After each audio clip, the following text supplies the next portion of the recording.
আমার খুব ব্যথা লাগছে। আমি কেঁদে কেঁদে বললাম। তখন নিহাল শান্তভাবে আমাকে সান্ত্বনা দিতে লাগল। সে বলল, প্রথম প্রথম একটু ব্যথা লাগবেই, তবে এটা নিয়ে ভয় পাবি না। ধীরে ধীরে সব ঠিক হয়ে যাবে। এই ব্যথা সাধারণ ব্যথা নয়, এটা একেবারেই আলাদা ধরনের অনুভূতি। তুই যেহেতু প্রথমবারের মতো এটার মুখোমুখি হচ্ছিস, তাই তোর কাছে বিষয়টা কঠিন আর অচেনা লাগছে। কিন্তু মনে রাখিস, এটা কেবল প্রথমবারের জন্য। একবার এই ধাপটা পার হয়ে গেলে আর কখনো এমন কষ্ট বা অস্বস্তি হবে না। আমার কথা মনে রাখিস, এটা একেবারেই ক্ষণস্থায়ী। প্রথমবারের পর সব কিছু সহজ মনে হবে। নিহালের সেই কথাগুলো শুনে আমি ব্যথার মাঝেও কিছুটা সাহস পেলাম। তার আশ্বাসে মনে হলো সত্যি হয়তো এই কষ্টটা অল্প সময়ের জন্যই। তো বন্ধুরা, এই ভিডিওটি আপনারা অবশ্যই সম্পূর্ণ দেখবেন, তাহলে সত্য ঘটনাটি জানতে পারবেন। ভিডিওটি টেনে টেনে দেখলে কিছুই বুঝতে পারবেন না। আর এখন আপনাদেরকে শুরু থেকে শেষ পর্যন্ত সম্পূর্ণ ঘটনাটি জানিয়ে দিচ্ছি। তার আগে ভিডিওটি লাইক দেবেন এবং এরকম আরও নতুন নতুন ভিডিও পেতে চ্যানেলটি সাবস্ক্রাইব করে রাখবেন। আমার নাম রিয়া, বয়স 20 বছর। আমি সদ্য কলেজে ভর্তি হয়েছি। সবাই বলে আমি দেখতে খুব সুন্দরী, তাই প্রায় দেখি অনেক ছেলে আমার পেছনে ঘোরাঘুরি করে। কিন্তু আমি এসব নিয়ে কোনো গুরুত্ব দিই না। প্রেম ভালোবাসার বিষয়গুলো আমার কাছে কখনো তেমন আকর্ষণীয় মনে হয়নি। আমার বান্ধবীরা প্রায় সবাই কারো না কারো সঙ্গে সম্পর্কে জড়িয়েছে। তারা আমাকেও প্রায় বলে, রিয়া, একদিন সময় হলে তুইও প্রেমে পড়বি, তখন আমাদের কথাই মনে পড়বে। তাদের কথা শুনে আমি হেসে উড়িয়ে দিই, কারণ সত্যি এখনও এসব আমার ভালো লাগে না। আমার পরিবার শহরে বেশ পরিচিত। আমার বাবা মা দুজনেই শহরের বড় একটি কলেজের শিক্ষক। তবে কাজের কারণে তারা সবসময় আমার সঙ্গে থাকেন না, শুধু ছুটির দিনে আসেন। তখন আমাদের সময়টা আনন্দময় হয়। বাকিটা সময় আমি থাকি নিহালের সঙ্গে। নিহাল আমার থেকে প্রায় 8 বছরের বড়। নিহাল সবসময় আমার খুব খেয়াল রাখে। বাইরে কোথাও যেতে হলে কিংবা কোনো কাজে সাহায্যের প্রয়োজন হলে সবার আগে তিনি এগিয়ে আসেন। পড়াশোনায় সমস্যা হলে ধৈর্য ধরে বুঝিয়ে দেন। ছোট থেকে নিহালের সঙ্গে থাকার কারণে তার ছাড়া আমি নিজেকে কেমন যেন অসম্পূর্ণ মনে করি। আমি আর নিহাল সবসময় একে অপরের সঙ্গী ছিলাম। ছোটবেলা থেকেই হাসি, কান্না, ঝগড়া সবকিছুই আমরা ভাগাভাগি করে নিতাম। বাবা মা আমাদের সঙ্গে থাকতেন না, তাই নিহালই ছিলেন আমার সবচেয়ে কাছের মানুষ। কিন্তু একটা ঘটনা আমাদের সম্পর্ককে বদলে দিল চিরদিনের জন্য। কলেজে ওঠার পর আমি পড়াশোনার পাশাপাশি কিছু নতুন বন্ধু পাই। তাদের সঙ্গে আড্ডা দেওয়া, ঘুরতে যাওয়া, এসবের কারণে ধীরে ধীরে নিহালের সঙ্গে আমার সময় কাটানো কমে গেল। আগে যেসব কথা আমি শুধু নিহালকে বলতাম, এখন সেগুলো বান্ধবীদের সঙ্গে ভাগাভাগি করতাম। এটা দেখে নিহাল কষ্ট পেত, কিন্তু কিছু বলতো না। একদিন হঠাৎ করে আমি একটি সাংস্কৃতিক অনুষ্ঠানে অংশ নিতে চাই। সেখানে ছেলেমেয়েরা একসাথে কাজ করছিল। আমি খুব আনন্দ নিয়ে প্রস্তুতি নিচ্ছিলাম, কিন্তু নিহাল বিষয়টা একদমই মেনে নিতে পারল না। আমি বললাম, নিহাল, তুমি সবসময় আমার জন্য ঠিক করতে পারো না। আমিও বড় হচ্ছি, আমাকেও বীজের মতো করে চলতে দিতে হবে। এই কথাতেই শুরু হলো দুলাত্ব। নেহালের মনে হলো আমি তাকে আর আগের মতো সম্মান করি না, আর আমার মনে হলো নেহাল আমাকে বুঝতে চান না। ধীরে ধীরে আমাদের কথাবার্তা কমে গেল। একসাথে বসে খাওয়া দাওয়া কিংবা আড্ডাও হারিয়ে গেল। এভাবে বেশ কিছুদিন কেটে গেল। তারপর হঠাৎ করে আমি লক্ষ্য করলাম নিহালের আচরণ বদলে যাচ্ছে। আগের মতো শুধু দায়িত্ব নিয়ে কথা বলতো না, বরং আমার সাথে আরও নরম, আরও যত্নশীল হয়ে উঠল।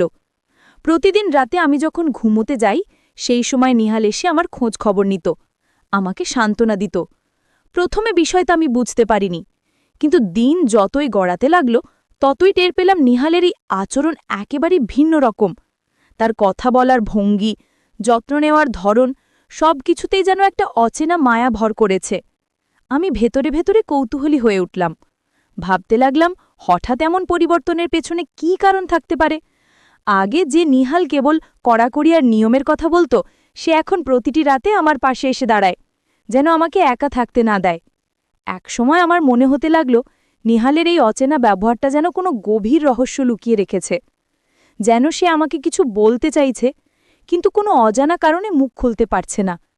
রাতগুলো মনে হয়েছে এক একটা ছোট অধ্যায়। প্রতিটা রাতেই আমি নিহালের রহস্য জানার জন্য ছোট ছোট চেষ্টা করে যাচ্ছি, কিন্তু সে প্রতিবারই কিছু না কিছুভাবে এড়িয়ে যাচ্ছে। তারপর একদিন আমি সন্ধ্যায় বই নিয়ে ঘরেই বসি। রাতে বিছানায় শোয়ার আগে ভাবলাম, আজ নিহালের সঙ্গে সরাসরি কথা বলে ফেলব। দুপুরে যতটা ঠান্ডা থেকেছি রাতে ততটাই সাহস জুগছিল। রাতে যখন সবাই ঘুমোতে যায় আমি জিজ্ঞেস করলাম, তুমি কেন হঠাৎ এত বদলে গেলে, কি হয়েছে? নিহাল একটু কণ্ঠ নামিয়ে মুচকি হেসে বলল, কিছু না, তুই বেশি ভাবছিস। তার চোখে একটু অস্বস্তির ছাপ দেখলাম, কিন্তু সে মুখ খুলল না। আমি যত চেষ্টা করলাম সে প্রতিবার উত্তরকে ছোট করে দিল। আমি বুঝলাম সে জানাতে চাইছে না। রাতে যখন ঘুমোতে যাই ইচ্ছে করে চুপচাপ তার কাজের ঘরের দরজার কাছে চলে গেলাম। জানালার আলোতে দেখা যায় নিহাল মুঠোফোন হাতে বসে আছে, চোখে একটু ক্লান্তি, বারবার মুঠোফোন নামিয়ে ফেলে রাখছে। একবার সে হালকা করে একটি মেসেজ টাইপ করল, তারপর মুছে দিল। আমি মনে মনে আঁকড়ে ধরে বসে গেলাম। কি হচ্ছে তার জীবনে? আমার কাছে যেন সে কিছু লুকোতে চাইছে। দরজায় কাঁটার শব্দও শোনা যায়নি। সে বাইরে থেকে দরজার লক করে নিল কিনা জানি না। ফিরে যখন ঘরে আসলাম আমি হঠাৎ দেখলাম টেবিলে একটা ছোট কাগজ ভাঁজ করা আছে। কোনো নোট নয়, তবে কেবল অর্ধেক কালির দাগ। আমার কৌতূহল বেড়ে গেল। আমি এড়িয়ে যেতে চাইলেও ভেতরে চিন্তা আমাকে থামাতে দিল না। রাতে ঘুমানোর আগে আমি সরাসরি জিজ্ঞেস করলাম, নিহাল, তুমি কি আমাকে কিছু লুকোচ্ছ? সে দীর্ঘশ্বাস নিল, তারপর বলল, না, কিন্তু আমি চাই না তুই সেই চাপটা অনুভব করিস। তার চোখে এক অজানা দুঃখ দেখলাম। কিছু বলার আগেই সে মুখ বুজে নিল। তারপর এক রাতে আমি ঘুমের অতল গহ্বরে আচমকা জেগে উঠে দেখি নিহাল বিছানার পাশে টেবিলে বসে আছে। সে একা, চুপচাপ, হাতে এক কাপ চা। আমি থেমে দাঁড়ালাম। তার দিকে তাকিয়ে সে হঠাৎ বলল, তুই ঘুমা, কথা বড় ব্যাপার নয়। আমি তাকে ধৈর্য ধরে বলতে বললাম, নিহাল, আমি যদি তোমাকে ভালোবাসি সেই কারণেই তো জানার চেষ্টা করছি। সে চুপ করে রইল।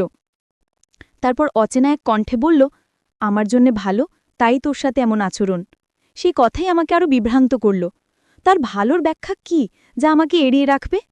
তারপর আমি লক্ষ্য করলাম নিহাল প্রতিদিনই আমার সঙ্গে শুতে চাইত আর সবসময় বাম পাশেই ঘুমাতে জোর করত। কেন সে শুধু বাম পাশেই থাকতে চাইত সেটা আমার কাছে রহস্যই রয়ে গেল। শুধু তাই নয়, রাতে শোবার আগে সে বারবার বলতো, সব লাইট বন্ধ করে দাও, এমনকি জিরো বাল্বও পর্যন্ত নিভিয়ে পুরো ঘরকে অন্ধকার করে দিত। আমি ভাবতে লাগলাম আলো অন্ধকারের এই খেলা আর তার বাম পাশে ঘুমানোর জেদ, এর পেছনে আসল রহস্যটা কি? আমি ভেতরে ভেতরে আতঙ্ক আর কৌতূহলের মধ্যে পড়ে গেলাম। অন্ধকার ঘরে নিহালের এই আচরণের পেছনে কি আছে সেটা বুঝতে পারছিলাম না। মনে হচ্ছিল সে ইচ্ছে করেই কিছু একটা আমার চোখের আড়ালে রাখতে চাইছে। আমি আর কিছু না করে বসে থাকতে পারলাম না। এক রাত কৌতূহলচে হার মানিয়ে জাগার সিদ্ধান্ত নিলাম। ঘরটি সম্পূর্ণ অন্ধকার, শুধু চাঁদের হালকা আলো ভেতরে পড়ছিল। দেখি নিহাল ধীরে ধীরে বালিশ ঠিক করছে। তারপর আমার পাশে বসে খানিকটা স্থির হয়ে থাকল। সে যেন ভাবছিল আমি ঘুমোচ্ছি নাকি দেখছি। হঠাৎ তার চোখে এক অদ্ভুত ভাব দেখলাম, কোনো সুখ বা রাগ নয়। নিহাল তারপর আমাকে বলল, তোর সঙ্গে আমি অনেক দিন ধরে একটি কথা শেয়ার করতে চাই, কিন্তু এখনও বলতে পারিনি। বহুবার চেষ্টা করেছি কিন্তু সবসময় থেমে গেছি। শুনিস, আমি তোর ওপর জোর করব না, কোনো জবরদস্তি করব না, সবকিছু তোর ইচ্ছে মতো হবে। যদি তুই নিজের ইচ্ছায় রাজি থাকিস তাহলে ঠিক আছে, আর না থাকলে তুই নিশ্চিন্তে অস্বীকার করতে পারিস। এই কথাগুলি কিন্তু তুই কাউকে বলবি না। আমি তোর মামা ঠিক আছি, কিন্তু এতদিন ধরে আমি যা অনুভব করেছি সেটার কথা বলতে পারিনি, এবার বলার সাহস হলো কেবল তোর কাছে। আমি অবাক হয়ে তার দিকে তাকিয়ে রইলাম। তার চোখে এক অদ্ভুত মিশ্র অনুভূতি, ভয়, লজ্জা সবই ছিল।